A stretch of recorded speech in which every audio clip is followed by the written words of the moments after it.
你嘅2026年嘅2月17號開始到2027年嘅2月5號，呢段期間呢，邊一個生肖咧會犯太歲？有咩方法化解？下一個生肖咧就屬鼠啦。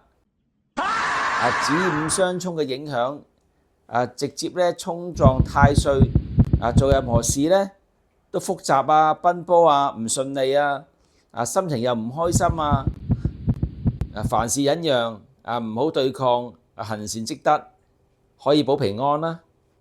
事事順其自然，宜動不宜靜。可能咧會有環境變遷㗎，所以要自己調節下自己嘅心態。凡事忍讓，唔好抗衡，做好心理準備，因為會有較大嘅動盪，各種嘅變化容易咧係遭受挫折啊，小心謹慎。跟住咧另一個生肖咧就係屬牛，係害太歲。縱使你一生咧才華，今年咧都會不歡㗎。相對嚟講咧影響較少。